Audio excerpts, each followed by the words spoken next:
So ito na yung continuation ng ating video sa ating system development. So this time focus tayo sa CRUD. So yung create, retrieve, update, and delete sa ating PHP. So i-continue natin kung ano yung natapos natin last session. So based doon sa ating videos, okay, so makikita ninyo, so ito yung pinaka-last natin na video sa crash course number 7 natin, yung MySQL database connection. So andito din lahat ng mga previous videos na pwede nyong basihan para ma-meet nyo yung crash course number 7. So this video ay para sa ating crash course number 8 o yung CC8 para sa ating CRUD, no, gamit ang Ajax. So lahat na mga operation natin dito is based sa Ajax. So unahin muna natin dito yung retrieve, no. So wag muna yung create kasi nga wala pa tayong data na ipinasok, so mauuna tayo sa retrieval. So assuming na kahit na walang laman, pwede tayong mag-retrieve gamit ang ating na-create na table sa ating system. Okay, i-review ko lang muna sandali, no. So ito yung previous natin na output, no, sa system development natin. So andito na yung first name, middle name, last name, then meron na ring button na save. So ang target natin, so ito ang target natin. So i-retrieve natin yung laman ng ating table. So ito yung magiging output nito. So kung i-check natin yung laman ng table natin, so meron na tayong pre-created na database at saka table. So para malaman nyo kung paano gumawa ng table at database table at saka mga columns, so i-review nyo lang itong crash course number 6 natin, how to create database table and fields. So naka-explain dito. So dito sa ating gagamitin, so assuming na mayroon natin na create na table, no? Mayroon natin database sms_db, yan yung database natin. Ang table natin is table student information. So i-click ko ito, so mayroong laman. So try natin, babawasan ko muna ito, bawasan ko ng tatlo, i-check ko muna, then delete. Yan. So babalikan ko yung output natin, target output, i-refresh ko. So makikita nyo mayroong dalawang record na lang. So equal sila dito. So ito yung target natin. Paano natin i-retrieve yung laman ng ating database? So ito ngayon yung gagamitin natin. So hindi pa siya connected doon sa table na yun for retrieval. So i-review natin sa code, tingnan natin. So ito yung code natin sa index. So sa previous video natin, ito yung connection natin. So ito yung username, yung password, then ito yung ating database. So dito side, makikita natin andito yung ating first name, andito yung middle name, then andito yung ating last name. So sa baba niyan, makikita ninyo yung ating button. Okay. So tatanggalin ko muna itong on click. Ayan. So isi-save natin. So dito sa baba, okay, next row or next line, i-comment natin. Yan. So save natin, then i-check natin yung output. So ito. So itong row na ito, itong HR na yan, horizontal line. Okay, ito yun siya. Yan. Ito. Okay, ibig sabihin kung maglalagay tayo dito, okay, dito dapat ang table for select. Okay. Ano ba yung yung CRUD natin, retrieve. Okay. So check natin para makita nyo. So dito dapat. Okay. So unahin muna natin, mag-create muna ako ng table para ma-compare natin doon bago natin i-retrieve yung ating record. Okay. So gagawa muna tayo ng table. So kagaya na sinabi ko, andun din sa link natin yung kung paano tayo maglagay ng table, no? Base sa bootstrap natin. So class table. So kahit na mabilis na yung pag-type ko dito, kaya nyo masundan kasi meron naman tayong video. Na-explain ko naman ito sa dati pa. Okay, table burger. Okay. So then dito P-head, yan, PR, then PH times 4. So, assuming na mayroon tayong 4 na header. Then, dito, P-body, then PR, then D times 4 para equal sila. So, Control S para ma-save. Then, nire-refresh natin. So, ito yung table natin. So, ano yung expected natin na output? So, dito yung numbering, dito yung first name, okay? Dito yung middle name, tapos dito yung last name. Okay, save. Then, check natin. So, yan yung table natin, disim dito. Ayan. Okay, so kulang tayo ng isa, yung action. So, dadagdagan lang natin ng isa. So, dito, no? PH, action. Then, dadagdagan din natin dito ng isa, PD. So, refresh natin. So, ayan. So, disim na sila. Okay? So, this time, try natin na i-load yung laman ng database natin. So, kagaya ng sinabi ko, dapat itong PHP natin na tumatawag dito sa DB natin, i-call natin sa pero pwede rin naman ito ilagay dito sa ilagay natin dito sa code kung ayaw nyo mag-include. So, katulad nyan. Pero masyadong magulo yung code natin, kaya yung limit lang natin, i-call na lang natin yung DB natin. So, ang next natin na gagawin is i-load yung laman ng ating table sa database. Ito, dalawa. Katulad nito. So, dito sa code natin, ibaba muna natin yan sa table, no? Or direct na lang natin dito sa gitna ng TR, sa body. Okay, so maglagay tayo ng PHP dito. Ayan. Okay, ilagay ko muna sa side para mas makita nyo. So, itong variable na ito, gagamitin ko, no? So, gagamit lang ako ng variable. Ibig sabihin, lahat na mga may dollar sign, ibig sabihin yung variable yan, pwede nyo palitan kahit na anong text, no? Pwede yan, basta mayroong dollar sign, ibig sabihin variable yan. So, ang next na gagawin, yung magic ng copy and paste. So, kukopyahin nyo lang ito. Halimbawa, ito yung table natin. Okay, kukopyahin nyo lang ito, pwede rin. Copy, yan. Tapos, pwede nyo i-paste dito. Okay, so, nasa PHP na rin natin ito. Doon sa W3 School, yung ibinigay ko na link sa previous video natin. So, doon yan siya. Ibig sabihin nito, select all, no? Naka-explain doon from kung anong table manggagaling. Tapos, ang order niya by first name. Ibig sabihin itong sa dulo niya, isang keyword na ascending. Ibig sabihin, naka-ascending siya. Then, ipi-perform natin yung action sa query natin. So, ito, basic na lang ito. Palagi nyo na lang ito gagawin. So, hindi na ito masyadong nag-matter sa inyo kasi nga sa previous video natin mayroon na tayo. So, dalawang parameter yung kailangan natin dito. Yung connection, pagkatapos yung query. So, kukopyahin nyo na lang yan, ilalagay nyo dito. So, yan. So, yan yung requirements, dalawang parameters. So, after nyan, kukunin na natin yung record gamit ang loop, no? So, usually, ang ginagamit talaga dito, while. So, mayroong mga differences ang paggamit ng loops, no? So, pinaka-the best dito na talagang ginagamit is while. Okay? So, gagawa tayo ng variable na row. Papakalan natin ng row select.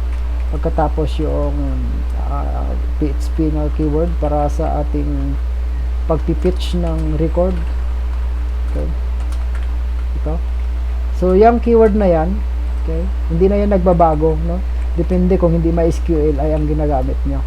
So, after nyan, sa loob nyan, ang ipipitch nya is yung parang object na nagaling doon sa ating query.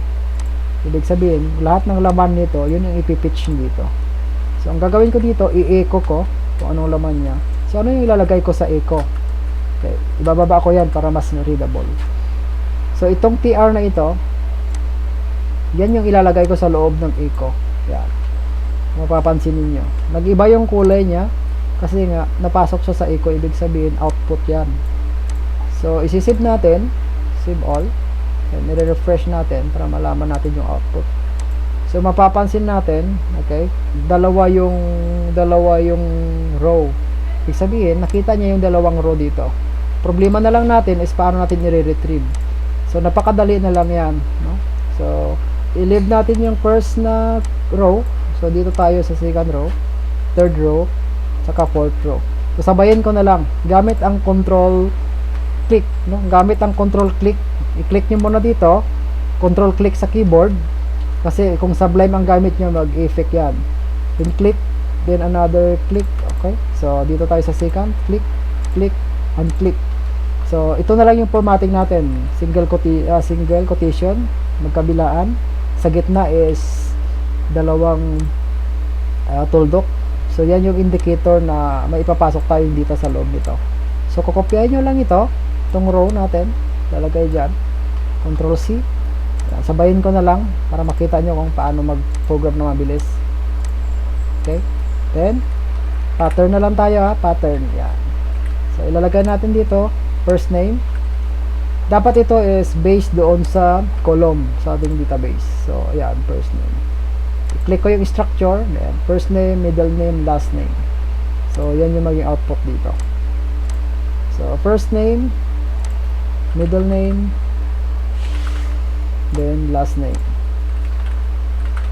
Okay, i-save natin, Ctrl S, then refresh.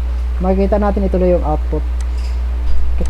Yung kulang na natin is yung numbering natin. So i-automate na lang natin yung numbering natin gamit ang common na coding. Pwede rin parang C++ na rin yan, or di kaya nagja-Java kayo, parehas lang yan. So magde-declare lang tayo ng variable outside doon sa loop na starting point. So pwedeng 0, pwedeng 1. Okay, kung 1, so dito tayo, yan, girl. Pag 1 ang inilagay nyo, yung plus plus, kasi nga nagluloop yan, yung plus plus doon sa dulo. Pag 0 ito, yung plus plus nasa unahan. Okay, either way na yan. Depende na sa inyo kung saan. Basic ko na lang yan, basic C++ programming. So ito, so sa action, saka na natin ilalagyan yan pagdating na natin sa delete at saka sa update. So ang next natin na gagawin, dahil na-retrieve na natin, paano natin i-implement yung Ajax dito? Kasi pag hindi ito naka-Ajax, kasi ang iniiwasan natin yung pagre-refresh ng ating page every time na mag-load. So yun yung hindi natin gusto sa mga traditional na coding, kasi every time na mag-load itong page na ito, itong code na ito is magpi-perform. So pwede rin siya mangyari, pero pagdating ng saving natin, editing at saka deleting, paulit-ulit na ito na mangyayari. So ayaw nating mangyari yon. So ngayon, ang gagawin natin is ilalagay natin sa Ajax yan. So itong format na ito ng Ajax function is naibigay ko na ito doon sa video natin. So kokopyahin nyo lang at saka i-modify. So ang gagawin natin dito is magdadagdag tayo ng isang page. So assuming yung page natin, ito muna page, URL. Kapangalanan natin yan siya ng Ajax query .php. Okay. Ibig sabihin, ito yung URL na i-call niya. Okay, yan. So gagawa tayo ng page na ganito ang pangalan. Okay. Copy natin para 100% na tama. Then new file, Ctrl S. Okay, then isi-save natin. So make sure tayo na tama yung lalagyan ninyo. SMS, andito siya. Save natin yan. Okay. So ibig sabihin nito, itong file na yan, okay, dyan natin ilalagay yung query natin. So papalitan natin yung view natin para mas maklaro sa inyo, columns. So tatransfer natin sa kabila. Yan.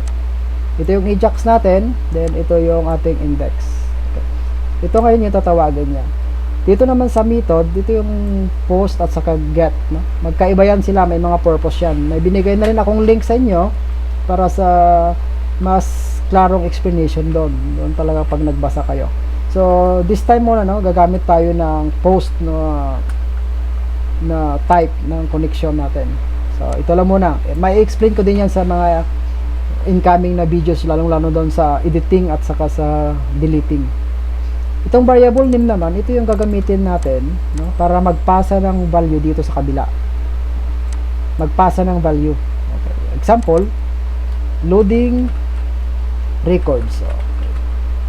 Ang value naman is hindi muna nagmamatter dito. I-assume ko lang muna na wala mo nang pakialam yung value. Assuming lang na yung value natin sa variable natin is 1. Pero hindi ko muna gagamitin yan. Magpo-focus lang muna ako sa variable na gagamitin ko. Okay? Dito naman, pag successful yung yung calling niya sa na data dito sa kabila, dito niya isi-send yung data na nakuha niya gamit ang variable na ito. So dito siya magre-return. So gagamit tayo ng element, no? Sa DOM element natin, gagamit tayo kung saan natin siya gustong ipalabas. Okay. So ibig sabihin nito, tatanggalin natin mamaya itong table na ito. So dito sa taas niya, dito natin ilalabas gamit ang div, no? Lalagyan ko siya ng ID, load records. Yan ang name niya. Then lalagyan ko lang ng text para malaman natin. Loading records, please wait. Ayan. So isi-save ko para makita niyo yung output. Re-refresh natin. So makikita niyo, dito natin papalabasin. Tatanggalin natin mamaya ito. Okay? Ibig sabihin, tatawagin natin siya doon sa kabilang page. So ang next na mangyayari nito, dahil ito yung kailangan natin, diyan natin papalabasin yung record. So kukopyahin ko yan. ID yan siya, ID. Ibig sabihin, pag ID, ang gamit dito is number sign. Pag class naman, dot, no? Pero ID ang ginagamit natin dito. So dot HTML, kasi HTML siya. Then ilalagay natin dito single quotation, then number sign, then ilalagay natin. Yan yung element natin. Dito naman yung data na ito, ilalagay natin. Pwede nyo itong palitan, no? Pwedeng value, pwede namang X, or kayo na. Basta parehas sila, ito yung calling natin. Okay? Then, itong function name, ito yung tatawagin natin para mag-load na. So, loading records, or load records lang, para at least magkaiba sila dito. Okay. Load records. So, ang gagawin natin, para pag-load ng records, okay, pag-refresh natin o pag-load ng page na ito, automatic ipi-perform niya yung action. So, madali lang gawin yan. Kukopyahin nyo lang ito, kasi function yan. Ilalagay nyo yan doon sa body. Dito. Ilagay nyo ang keyword natin, unload. Then, ilagay nyo ito. So, ibig sabihin, every time na mag-load ang page, i-call niya ito. So, ibig sabihin, tatawagin niya ito. Kaya pag tinawag niya ito, hanapin niya itong page na ito, then ipi-perform niya. So dito sa kabila, okay, huwag nating kalimutan kasi PHP din naman ito, or kung may design tayo, kailangan nating ilagay yung ating HTML. Okay? Kailangan natin maglagay ng HTML. Yan. Pero kung pure naman na PHP lang, lagay lang yung PHP. Okay. Dito, huwag nating kalimutan yung database natin na connection. Kailangan yan. Ito. Kukopyahin yan, ilalagay dito. Ito nga dito sa right side ko, yan yung another na page, yung Ajax query na page. So, ito yun siya. Yung nilagay natin na tatawagin. So, ang next dito, every time na tatawagin nyo itong page na ito, dapat specific lang siya doon sa kailangan natin. Kaya dito na natin magagamit yung isIt, no? Okay. IsIt, ibig sabihin, magpe-perform lang yung code na ito kapag ang variable na ito ang tinawag niya. So, ilalagay ko siya dito. Okay. Inalagay dito ang post kasi yun yung method na pinili ko. Pag get ang inilagay dito, dapat get din dito. Okay? Okay. But consistent lang muna tayo. So, post lang muna. Then, post lang muna dito para maging consistent tayo. Yan. Ibig sabihin, every time na load record, ang gagawin niya, pag na-met niya ito, sa page na ito, ipe-perform niya ang code dito. So, itatry ko lang muna gamit ang echo. So, loading. May word na loading. Then, isi-save natin. Save all. Try natin kung gagana. Kasi nga, last meeting, in-explain ko naman sa inyo yung paggamit ng script. Dapat yung script na magagamit nyo ay supported siya sa Ajax. Okay, so, save all. Then, i-refresh natin. So, mapapansin nyo dito, yung loading na word, yun na yung lumabas. Na-replace niya na, gin-replace niya na yung word na ito. Ibig sabihin, successful siya. Loading successful. Lagay natin dito sa kabila. Loading successful dito. Isi-save natin. So, re-refresh natin. So, makikita natin loading successful. That's the time na itatransfer na natin itong table. Okay. medyo may pagka-tricky siya pag transfer, pero pag nasanay kayo, madali na lang yan. So ang gagawin natin is yung buong table na ito, buong table from line 65 hanggang line 95, kukopyahin natin yan. Tatanggalin natin. Right click, then cut. So kung makikita nyo dito, no, wala na kayo makikitang table dito. So i-save muna natin, then refresh. Makikita nyo ito na lang nakalagay. Diyan natin ilalagay ngayon yung table. Okay. So dito sa side na ito, tatanggalin ko na ito. Yan. Then ibaba ko. So for the easy readable na coding, ibinaba ko yung dalawang single quotation, tapos ipapasok ko kasi medyo tricky ito. Kasi magkahalo yung HTML at saka PHP.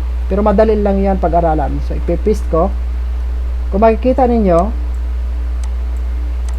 yung sa color coding ng Sublime, makita natin na ito error. Okay, bakit error? Kasi nga mayroon tayong echo dito, meron din tayong echo dito. So dapat putulin natin yung HTML at saka yung PHP. So andito yung PHP natin. So dapat i-end muna natin ito. So i-end natin yan, baba ko ito. Lagay nyo lang paano ba mag-end, single, then semicolon, tapos yung PHP. So makikita nyo, gumana siya. After dyan, meron din tayo dito yung nag-end ang PHP.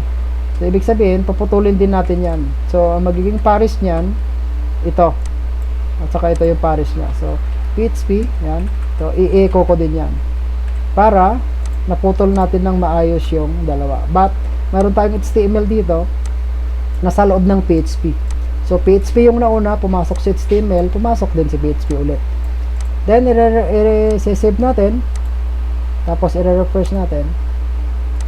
So makikita nyo 100% na retrieve nya, which is yung code natin dito sa kabila mas malinis na siyang tingnan. So ito, so ulitin ko, dadagdagan ko ito ng isang word, ng isang letter X, then i-refresh natin.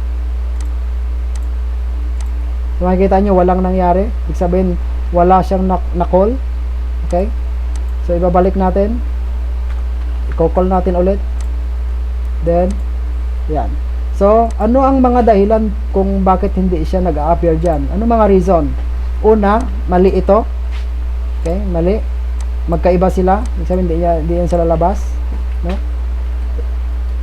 Ikalawa, mali ito,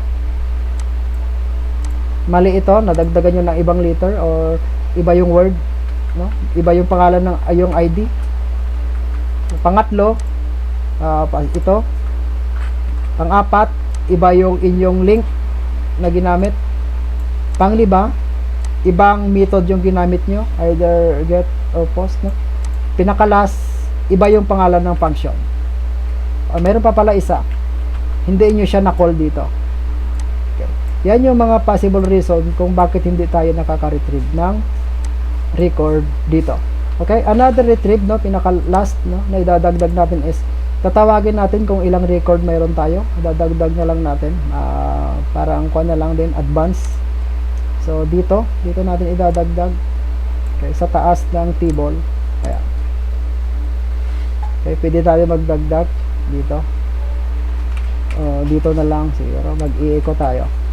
Another echo or another ko na lang, diretso na lang. Pero uulitin nyo lang ito, i-copy and paste nyo lang, pwede rin. Select, then control and drag, ano, ayan, ka-count lang natin, so para makita nyo kung paano siya gawin. Okay, sample lang, kasi retrieval pa rin tayo. Pwede ko na tanggalin ito, okay, kasi count lang man ang gagawin ko, magka-count ako.